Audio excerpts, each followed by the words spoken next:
fight fans, and welcome back to What Culture Combat. I am of course Gareth, and what do we do when I'm here right in front of you wearing a weird pineapple t-shirt with a black eye? We talk about the news, we talk about the MMA news, we talk about the boxing news that's spreading across the nation as we speak. So you've heard enough of me chatting on about life and pineapples and black eyes. Let's talk now about Khabib Nurmagomedov. Okay, so a couple of days ago, he had an interview with TMZ. TMZ have obviously got a lot of coverage right now with the UFC and MMA fighters in general. And he spoke about one Floyd Money Mayweather. As you probably know at this point, these two have kind of gone back and forth a little bit. Obviously, Floyd's had all of his stuff with Conor, with that boxing match that happened like a couple of years ago now.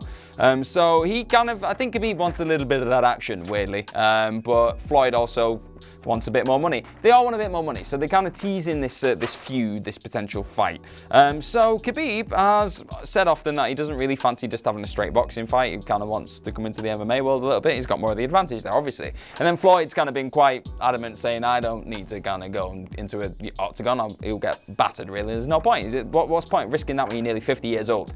So Khabib, kind of tongue-in-cheek a little bit, has come to a bit of a conclusion, a suggestion, if you will. In this interview with TMZ, he said, if you want to fight, come to the UFC. This is real fight. I'm not boxer, I'm just a wrestler. I'm an MMA fighter. If you're interested, maybe we can make something like, and his father talked to him about this before, and he said like maybe 11 rounds of boxing, 1 round of MMA. Like 11 rounds, 3 minutes boxing, and then the last round, 5 minutes of MMA. So that sounds insane. It doesn't sound like something that would probably be sanctioned and like let off into the world. It sounds very similar to what Tyson Fury was suggesting with Stipe Miocic, this kind of alternate rules just to make a fight happen, which wouldn't technically be a boxing match or an MMA contest. So it's a weird thing. It wouldn't count towards either man's record, you'd think. So it would do numbers, obviously, because there's 2 massive names involved, and if this was some kind of weird universe where that fight gets made,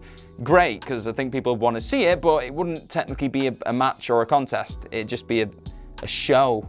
Do you know what I mean? So I feel like that's an unpopular thing for me. I don't want to see more of this kind of stuff. I don't mind when the super fight's made, but it's strictly a thing. So with the Conor Floyd fight, that was a fight. That was a boxing fight. It was sanctioned. It was what it was. It was its own strict thing. It wasn't a weird MMA fight where you can't kick each other. That's not anything. That's just a specified thing to suit the 2 people involved. It doesn't fit. It's like having the weight cut thing where you can just choose to have a catch weight all the time. It's not technically.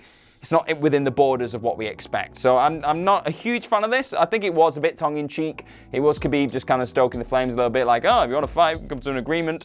I think Khabib would maul him to death if he got that last 5 minutes. But it's whether he got there. Like if he, hypothetically, let's entertain this. If he was to have this 11 rounds kind of boxing match with Floyd Mayweather, he ain't getting through 11 rounds with Floyd Mayweather. Khabib's great. He's fantastic. One of the best grapplers in UFC history. One of the best all-round mixed martial artists in UFC history.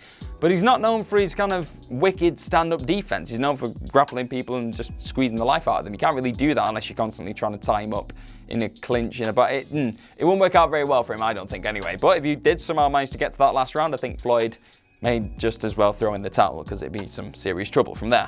But right, our next piece of news, now it kind of ties us in quite nicely here because our next piece of news all centers around Conor McGregor and Khabib. So Khabib's back again. He's in all the headlines right now. He's obviously one of the biggest stars in all of MMA right now, so he's going to be everywhere. But Dana White has actually said that he doesn't know what's next for Conor in terms of if he wants to wait for this Khabib fight. That's at this point, if Khabib Tony does go ahead, Khabib's next fight, because he's obviously got Ramadan, will be around October time. So that's a long layoff. That's February to January to October is just huge. He wanted to be really active this year, Conor. Again, to TMZ, he was speaking to TMZ, Dana White. He said that if Khabib wins, he wants Khabib to fight Conor if Khabib beats Tony. That's his kind of preference. But he said he doesn't know if Conor wants to wait for him. We'll see what happens. So again, it kind of adds, not more fuel, but it kind of stays in keeping with what Conor said originally when he did return. He wanted to be active, he wanted to fight 3 to 4 times this year. We currently, in March, he's fought once, and he didn't really take a lot of damage in that fight, so you think he probably he could fight in April, could fight in May, potentially, or he could even fight in June. We're not too sure yet, but it doesn't seem like Conor. I think Conor wants to be on hand to jump into the Tony Khabib fight. That's been well documented at this point. But I understand Conor. Conor wants to keep himself in the headlines, wants to keep himself ticking over. If he does get a fight with potentially Nate Diaz to finish off, round out that trilogy, or maybe even Justin Gaethje, which would be insanely good. Just give me that, just plug it into my veins. I want that fight. If that was to happen, then yeah, it kind of puts the Khabib thing on the back burner a little bit. But it's good. It keeps him active, keeps him fresh.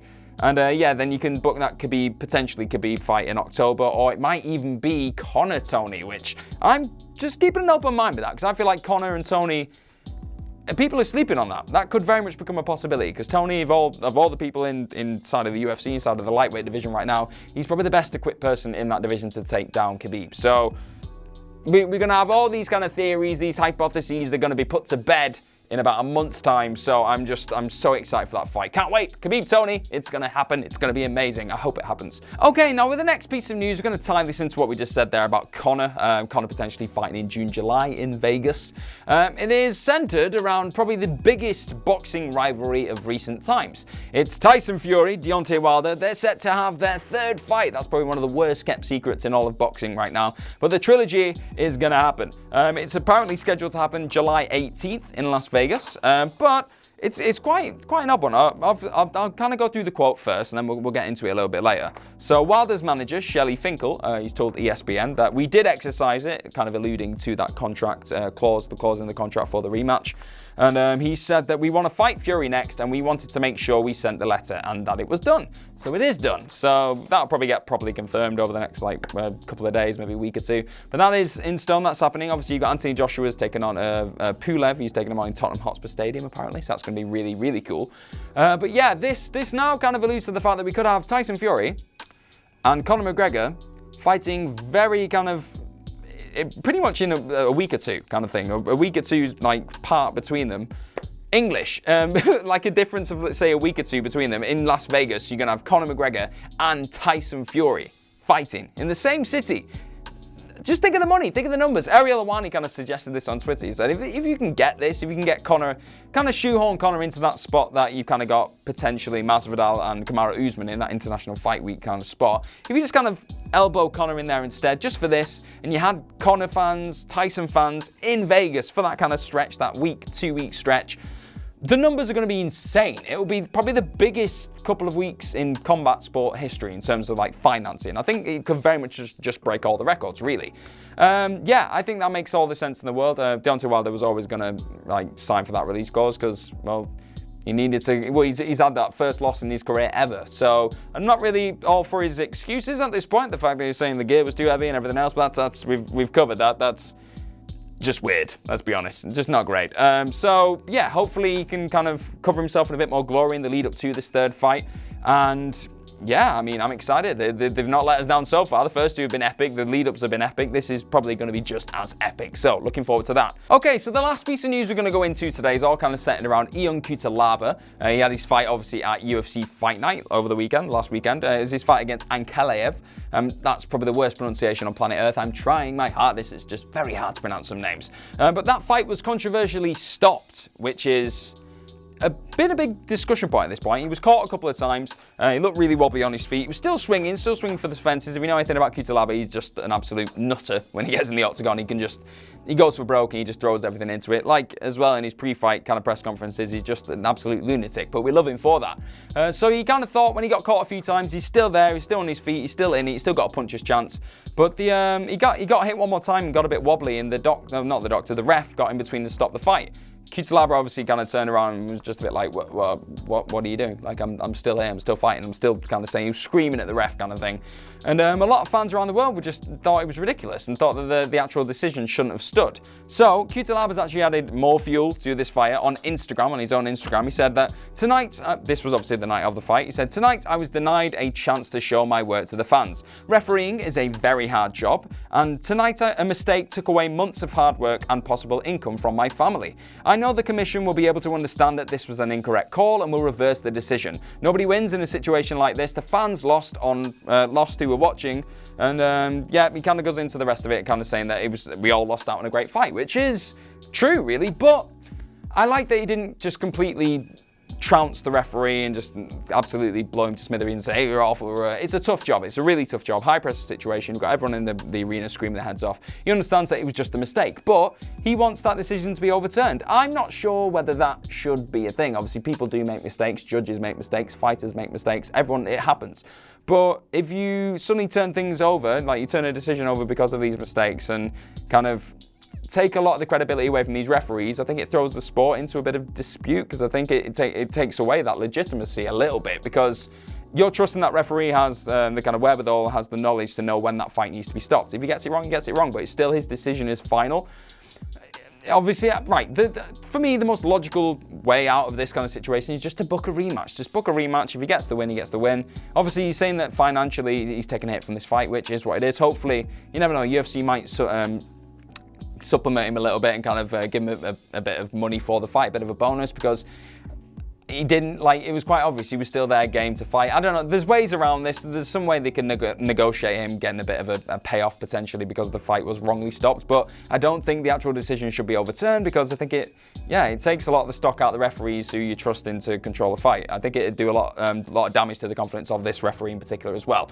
So let me know what you think about that, because obviously that's just my opinion, might completely be invalid in your eyes, which is completely cool. You guys know exactly how you feel about the situation, and I want to know how you feel about it too. So they are our news stories for the day. We've had a quite kind of broad stretch of a day, really. You got Khabib semi-calling out Mayweather and like laying down the gauntlet, what he wants to do with that fight. Conor potentially not being interested in that fight with Khabib, not right now anyway, wanting just to fight and be active. You've got Tyson Fury versus Deontay Wilder 3 pretty much confirmed. And yeah, we've got more controversial decisions and just incidents happening inside of the octagon every other week at this point. But it gives us stuff to talk about. That's what we love about MMA right now. It's such a kind of fiercely debated subject. Everyone's got their own opinions. Keep letting us know all about them. Comment down in the comment section below. Let me know exactly what you think about all of our stories today. I have been Gareth from What Culture Combat. Be sure to check out, we're going to have some video diaries dropping very soon about my own journey into the world of MMA through shoot wrestling, how I'm getting battered day in, day out. We've got more awesome lists as well, more content by the day dropping on What Culture Combat. Thank you very much for watching this video today. Don't forget to like, share, subscribe, click on that bell as well, ring the bell. I have been Gareth from What Culture Combat. Thank you very much for watching, and I'm sure I'll see you soon.